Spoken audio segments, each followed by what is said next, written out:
Welcome to Founding Chronicles, where we uncover America's forgotten stories and dark mysteries from the past.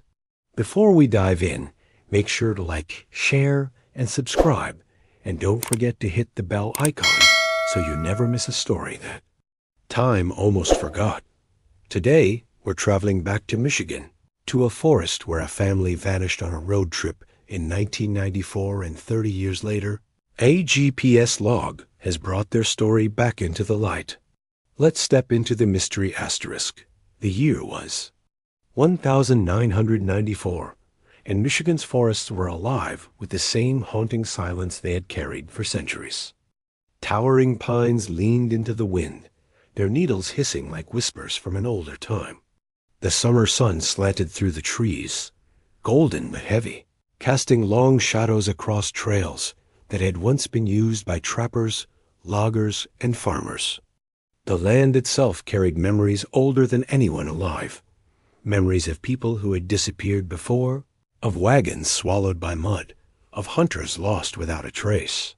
For one family on a road trip through this wilderness, those echoes would become their own terrible fate. The family was the Darlens, Richard and Marjorie, both in their 40s, steady and hardworking, the kind of couple that believed road. Trips were the best way to stitch a family together. They had 2 children, Hannah, 15, quiet, always with a paperback book pressed to her chest, and Daniel, 11, restless, never without his baseball cap. The Darlens were extraordinary people. They were middle class, driving an aging green Ford Aerostar van, stopping at gas stations for sodas, and filling the glove box with crumpled maps. They believed in America the way so many families of Vaughan. That generation did, a place of highways and forests, of cheap motels and roadside diners. They didn't know that the trip they began in July of 1994 would never be completed. They had left from their home outside Grand Rapids with plans to drive north, winding through the back roads that cut into Michigan's Upper Peninsula. That region was different, harsher, more isolated, a place where small towns still carried the weight of logging days and where cell phones were rare luxuries. The interstate could have taken them most of the way, but Richard wanted to see the real Michigan. He told his kids that the old highways, the forgotten roads through thick pine, were where the state still felt honest. So they followed. A path that few others took. Friends would later say the Darlens had always been curious travelers. They weren't afraid to turn off on dirt roads if they thought it might lead to a scenic lake or an abandoned farmhouse worth exploring. They carried a camcorder, the bulky kind with tapes that clicked into place, and Richard filmed almost everything. The tapes would be found later in their home, the last one stopping abruptly in early July, just before the family disappeared. For years, all anyone knew was that they had set off into the woods. A gas station clerk in a town called Ironwood remembered them. She said Marjorie had bought snacks, and Richard had asked about campgrounds. The children had stood in the back, Hannah flipping through a rack of postcards, Daniel asking if there were bears in the area. That was the last confirmed sighting. After that, the forest swallowed them whole. Search teams went out, at first with energy and hope. Helicopters hovered low over the trees. Volunteers walked shoulder to shoulder through brush, so thick it left their arms scratched. Police dogs sniffed at trails, sometimes pulling toward the deeper woods, sometimes circling back in confusion. The van was never found. Neither were the bodies. After weeks, the search thinned. Months later, the case was cold. By winter of 1994, the Darlens were gone from memory in the way so many missing families vanish, replaced by fresher tragedies, newer headlines, but the locals never forgot. In towns scattered across the Upper Peninsula, people spoke of it. In low voices, usually at the end of the night when beer glasses were nearly empty. Hunters claimed they had seen strange tire ruts deep in areas no van should have gone. A logger swore he once found a torn piece of fabric caught on a branch, blue like a child's jacket. Others whispered something darker, that the woods weren't safe, that they carried secrets far older than the highways that cut through them. For 30 years, the story slept there, heavy in the soil, until one discovery woke it again. It was in the spring of 2024 when two hikers, wandering off the marked trails near Ottawa National Forest, stumbled across something odd. At first, it looked like a chunk of rusted metal, but when they pulled it free from the undergrowth, they found an object that had been sealed tight in a waterproof case, half buried under leaves and moss. It was a GPS unit, the kind popular in the 1990s, primitive compared to the sleek technology of today, but still capable of recording logs. The hikers handed it over to the local sheriff's department, not realizing what it was tied to.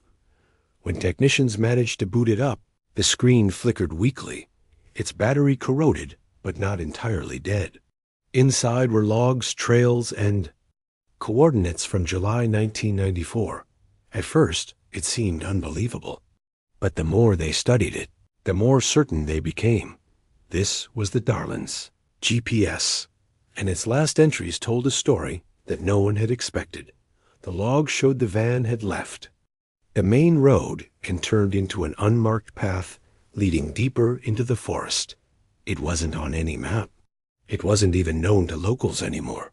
The trail curved in strange loops, doubling back, before ending in coordinates that stopped abruptly, as if the signal had been cut off. Those coordinates pointed to a part of the forest that was rarely visited, a stretch of land where even hunters refused to go. Claiming compasses spun strangely there, and the air felt heavy, as if the forest itself didn't want you inside. When investigators released the news, the town stirred like an old wound being pressed. People came forward with memories they had locked away for decades. Some said they had heard screams in the forest in 1994, but told themselves it was only an animal. Others admitted they had found campfire remains deep in the trees years later, but had been too afraid to investigate. The GPS discovery was like a door creaking open on a story everyone had tried to shut. And so, the search began again, this time not with helicopters and hundreds of volunteers, but with careful steps. Historians, locals, and investigators returned to the woods, trying to piece together what had happened to a family who had simply been taking a road trip. What they found was a story tangled with fear, silence, and the long memory of the forest.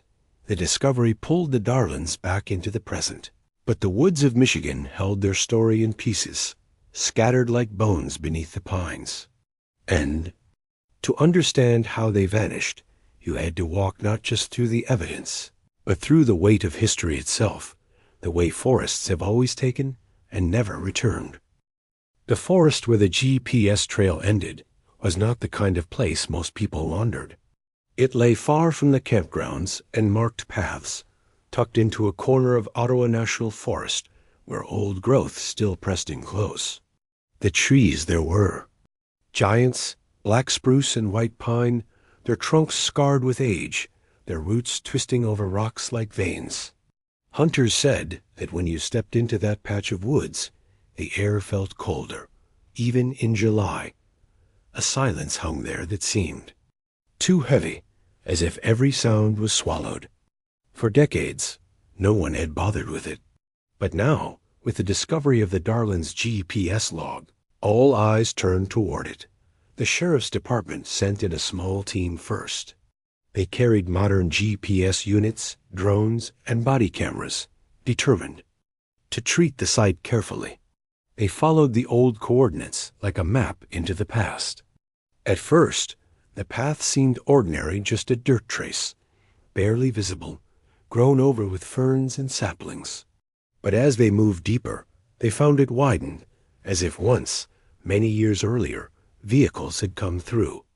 Who had built it, no one knew. The road wasn't marked on any logging maps, and the Forest Service had no record of it. It was simply there, carved into the land, and then abandoned. The team walked in silence. Later, one of the deputies admitted that it felt like trespassing, like stepping into ground that wanted to stay forgotten. Birds circled high above, but none sang inside the trees. Even the crunch of boots on pine needles seemed muffled. When they reached the coordinates where the log had stopped, they found a small clearing. The sunlight there was weak, filtered by the branches overhead, and at the center of the clearing was something that stopped them cold. Half buried in the soil was a fragment of metal, curved and rusted, the color of dried blood. As they dug carefully around it, more pieces came into view. A door handle, a piece of shattered glass. Then, unmistakably, the skeleton of a vehicle collapsed under. Years of rot and weight. It was the green Ford Aerostar. For 30 years, the Darlens van had lain hidden under the earth and roots, the forest slowly pulling it down. The tires were gone, rotted to nothing. The seats were mold and rust, but it was enough. The family's last road trip had ended here, in this forgotten clearing. When the van was pulled out days later, townsfolk gathered by the edge of the forest to watch. Some had been children when the Darlens vanished. Now they were gray-haired, watching a piece of their own youth being unearthed. It was a solemn moment, like digging up a coffin. People expected the worst: bones, clothing, some trace of the family inside. But the van was empty. No bodies. No signs of a struggle. No answers. The discovery raised more questions than it solved. If the family had crashed or broken down there, where had they gone? Why had they left the safety of their vehicle? And why? Had the van remained hidden so long, when hundreds of searchers had combed these woods back in 1994? Some whispered that the searchers had never truly entered this part of the forest. That back then, compasses had failed near the clearing, and men had turned back in fear. Others said the van must have been covered deliberately, hidden from view. The idea unsettled people, but no one could deny the possibility. When investigators scoured the clearing, they found more strange signs. Near the van's skeleton, there were fire pits, long cold, filled with charred wood that crumbled at a touch. A few rusted cans, and most disturbing of all, a child's shoe buried under moss. Tests showed it dated from the early 1990s. The forest felt heavier with each discovery, as if it was giving up its secrets reluctantly. And for the people who remembered 1994, the pain returned. Old newspaper clippings were dug out of boxes. Families who had joined the search back and spoke of it again, the exhaustion, the unanswered questions. One man recalled his father telling him that some things in those woods don't want to be found. The GPS log itself showed one more unsettling detail. In the days before the signal stopped, the family's route had doubled back several times, circling the same area. It was as if they were lost, even though Richard was known to be good with maps, and the GPS should have guided them easily. Why had they kept turning around? Why had their journey ended in a place that wasn't on any map? The mystery deepened when historians began to dig into the land's past. That patch of forest, they discovered, had been avoided for generations. Long before the Darlens, loggers in the late 1800s had written about equipment vanishing in the undergrowth there. One diary from 1893 described a crewman who wandered off and never returned, despite weeks of searching. Another entry spoke of a clearing where sound dies, words eerily similar to what modern searchers felt in 2024. Even older were the stories from the Ojibwe people, who had lived on the land long before highways cut it apart. Their oral history spoke of certain places in the woods that were not meant for humans to enter, silent places where the spirits of the forest held sway. Some elders told of travelers who walked into those places and came out changed, or never came out at all. By the time these stories reached modern ears, they were brushed aside as folklore.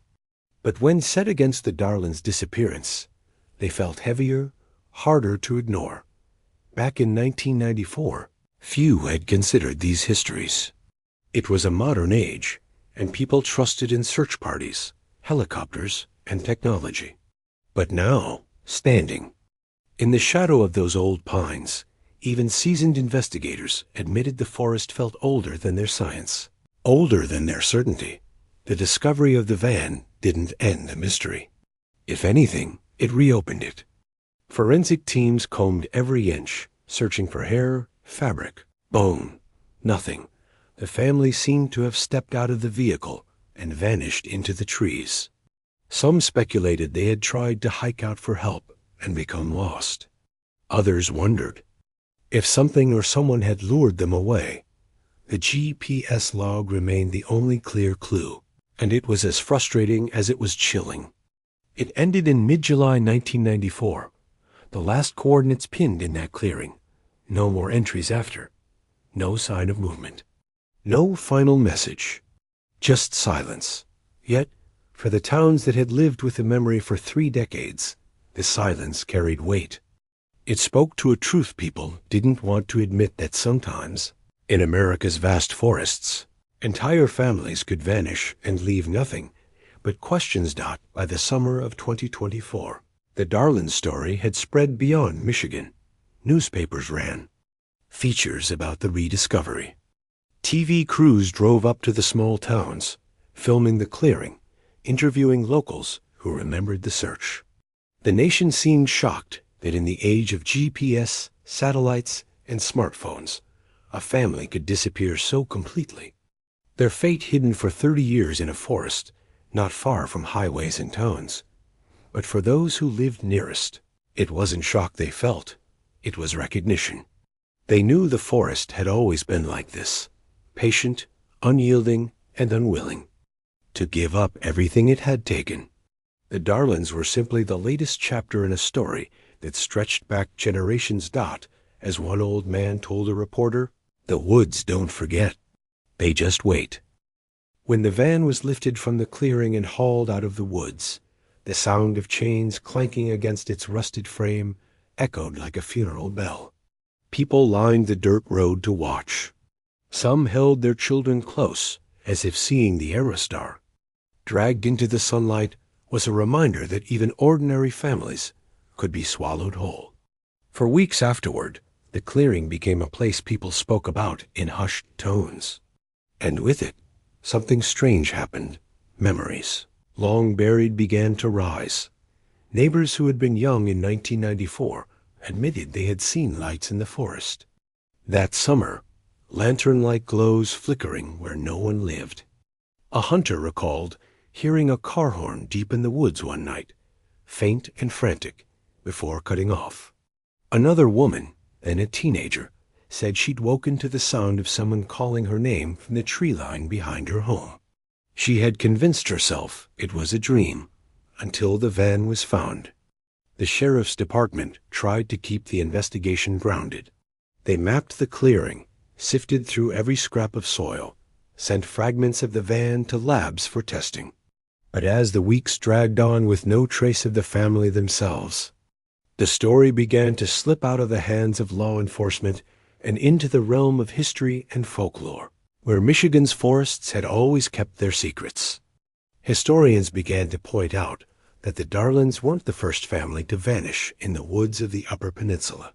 In 1913, records show that the Carver family, traveling by wagon, disappeared along a route not far from where the Aerostar had been found.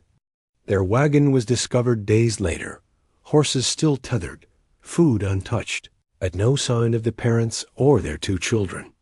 Despite weeks of searching, not a bone or scrap of clothing was found. Even earlier, in 1872, loggers recorded that an entire camp of 6 men vanished overnight near Ontonagon. Their axes and saws were left behind, fires still burning low, dinner pots warm. The forest gave no answers then either. People at the time wrote it off as men deserting their work. But local legends said the woods had called them away.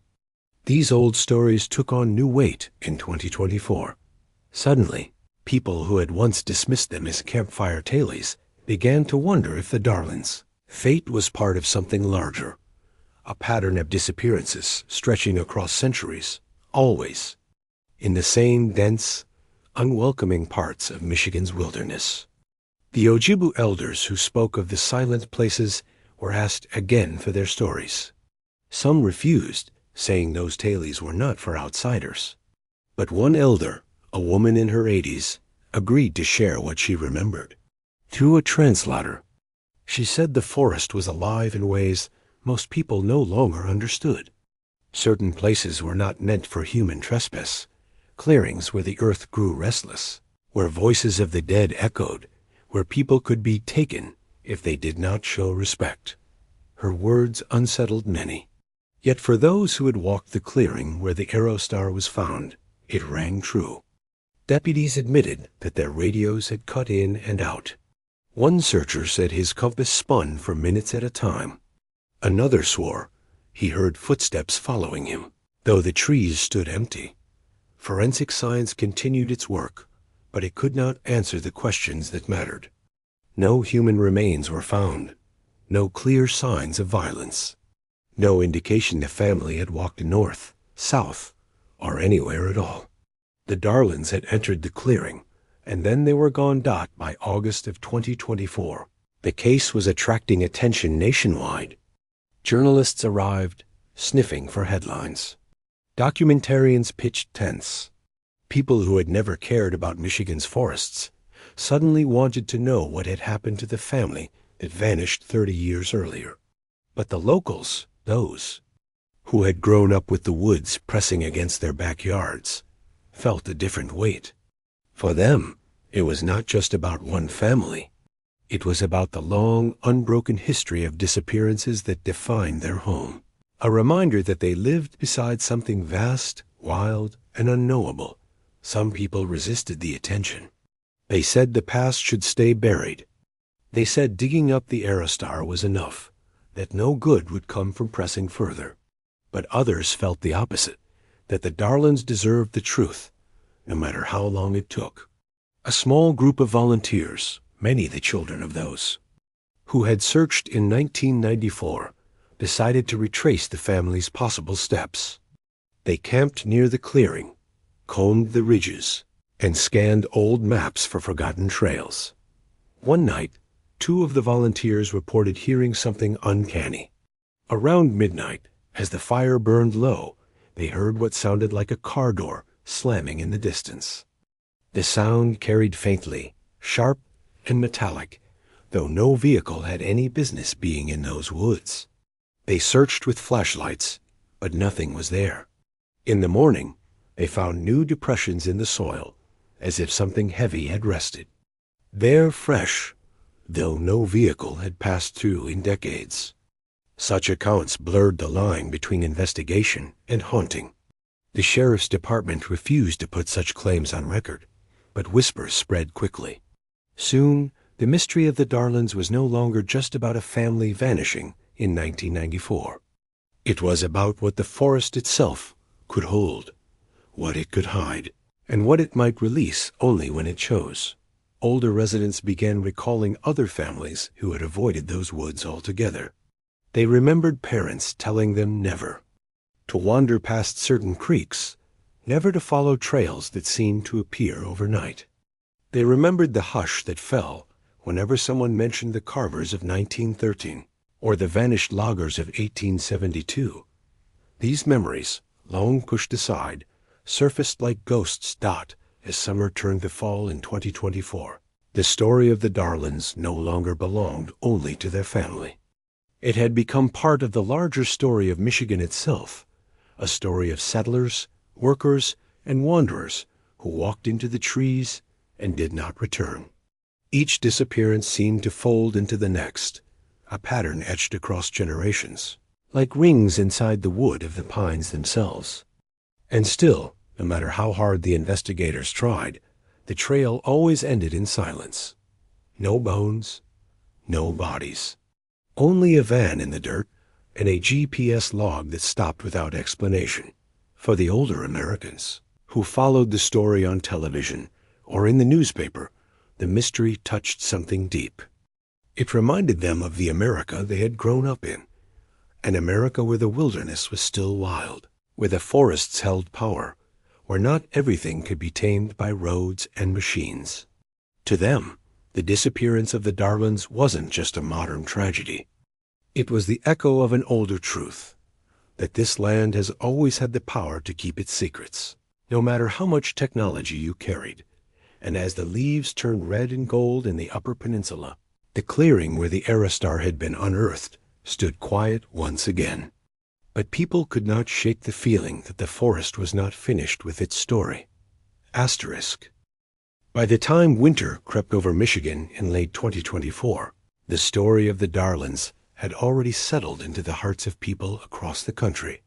The clearing was blanketed in snow, the Aerostar hauled away, the soil frozen tight again, as if the forest had shut its mouth after speaking a single reluctant word. Yet the questions remained louder than ever. What had happened in July of 1994? In town halls and living rooms, theories multiplied. Some swore the family had simply tried to walk out, lost their way, and perished their remains, scattered so deep in the brush that no one would ever find them. Others believed something darker had intervened. Foul play, perhaps, or a stranger hiding in the forest who had lured them from the van. And then there were those who leaned toward the unexplainable, the silence, the faulty compasses, the stories that stretched back to the Ojibwe and the loggers of the 1800s. To them, the Darlens were not just victims of accident or crime. They were part of the long chain of souls the forest had taken. The family's surviving relatives, many now older themselves, were forced to relive the wound. Richard's younger brother, gray-haired now, spoke to reporters with a trembling voice. "We just wanted them home. We wanted to bury them. 30 years, and all we got is an empty van." His words captured the heart of the mystery, not just the loss, but the absence of closure. The forest had returned the vehicle, but not the family. Meanwhile, historians traced the broader arc of disappearances in Michigan's wilderness. They uncovered dozens of forgotten cases, names and dates scattered across centuries. A trapper in 1847, a mother and her child in 1926, a pair of fishermen in 1951, each one described in the newspapers of their time, each one left unresolved. The pattern was impossible to ignore. It was as if the land itself had a rhythm of taking. Theories about the van's condition fueled the fire. Some experts said the way it had been buried suggested not just natural decay, but deliberate concealment. The soil packed against its frame, the branches laid across it, gave the impression that someone or something had wanted it hidden. But no evidence of human tampering could be proven. The forest, after all, was capable of strange, patient work. For those who visited the site, there was no escaping the atmosphere. Even after the van was gone, the clearing felt wrong. Visitors reported feeling watched, as though eyes pressed from the tree line. Some claimed they heard faint voices when the wind shifted. One man swore he smelled smoke from a fire pit long gone cold. The place had become a wound in the land, and standing there meant standing in the absence of answers. But perhaps the cruelest truth was this. After 30 years, and even with the miracle of the GPS log, the Darlens remained as missing as they had been in 1994. The forest had let go of a piece, but not the whole. It had spoken, but not explained. And so the story became less about finding the family and more about remembering them, and remembering all those who had vanished in the woods before. For older Americans, it stirred something raw. It was a reminder of a time when the wilderness was not just postcard beauty, but danger. When you could walk into the trees and be swallowed. It was a reminder that despite highways and satellites, America was still a country where vast places refused to be mastered. By Christmas of 2024, candles were lit in churches across the Upper Peninsula for the Darlens. In small towns, people left flowers at the courthouse steps, notes scrawled with words like we still remember. For some, it was the first time they had spoken of the family in years. Silence, like the forest, had kept. The story locked away. Now it was open again. Even if the ending was missing, the story lingered like smoke in the air. In diners, old men leaned forward and muttered that they'd never trust those woods again. Young people, who hadn't even been born in 1994, drove out to the forest and parked their cars on the road, staring at the tree line as if it might whisper back the truth. Reporters eventually moved on, but the people who lived with the forest did not. They carried the weight of the mystery into each season. What the Darlens left behind was not just grief, but a reminder that the past is never finished, that the land remembers, even when we want to forget. The Aerostar, rusted and broken, was more than a vehicle. It was a time capsule, a message carried forward 3 decades just to say, we were here. But the silence beyond it spoke just as loudly. And then we were gone out in the end. The Darlens became part of America's long history of vanishing families, the kind of story that blends fact with folklore, grief with myth. They joined the carvers of 1913, the lost loggers of 1872, and countless others who had walked into the green shadow of the Michigan forest and never walked out. And though investigators still speak of ongoing searches, though technology may yet turn up more, the truth is that the land holds tighter than we do. Sometimes history is not a trail that leads to an answer. Sometimes it is a trail that ends at the edge of silence. For the people who still pass by those trees, the lesson is simple, spoken in the hush of the forest itself. America is a country built on wilderness, and wilderness does not forget. It keeps what it takes. And somewhere in those woods, the echoes of a road trip from 1994 still linger, as if the family never left, as if the laughter of children and the steady voice of a father behind the wheel are still winding through the trees waiting. Always waiting, just beyond reach. The family that vanished on a road trip in 1994 remains, even now, a question without an answer. The GPS log, the van, the clearing, they are fragments, not a whole. What is whole is the memory. 30 years. Gone, yet still here. A reminder that the forest of Michigan does not just stand silent. It remembers. And in its memory, the Darlens will never be entirely lost nor entirely found.